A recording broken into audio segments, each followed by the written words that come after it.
మన భారతదేశంలో 9 నవగ్రహాల గుడి తమిళనాడు మాత్రమే ఉన్నాయండి. ఈ తమిళనాడులో 9 నవగ్రహాల గుళ్ళు ఉన్నాయండి. ఈ తమిళనాడులో కేవలం నవగ్రహాలు మొత్తం తిరగాలంటే ఖచ్చితంగా 2 days పడుతుంది. ఉంది నాకు ఆల్రెడీ. ఈ ఇబ్బందులన్నీ కూడా చూసి యూట్యూబ్ ఉంది.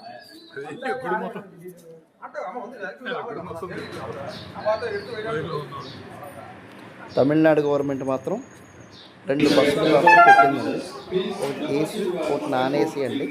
ఖచ్చితంగా ఏసీకి వచ్చేసి 1250 రూపాయలు, నాన్ ఏసీ వచ్చేసి 750 రూపాయలు.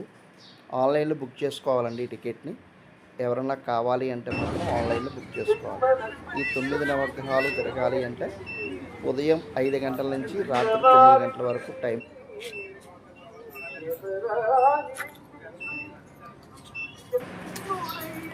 ఉదయం 5 గంటల నుంచి రాత్రి 9 గంటల వరకు టైం అయితే పడుతుందండి. ఒక రోజులో మాత్రం ఈ 9 నవగ్రహాల గుళ్ళు చూడొచ్చండి. బస్సులు అయితే బాగున్నాయండి. ఏసీ ఉందండి, నాన్ ఏసీ ఉందండి. భోజనాలు కూడా మనకు కావాలంటే తీసుకోవడము, లేదంటే టిఫిన్ కానీ భోజనం కానీ వాళ్ళే ఏర్పాటు చేస్తారండి. ఎటువంటి ఇబ్బంది అయితే ఏం లేదు. స్పాన్సర్డ్ అయితే ఉంటారండి ఎవరొకరు రోజుని. దానివల్ల ఎవరొకరు భోజనాలు అయితే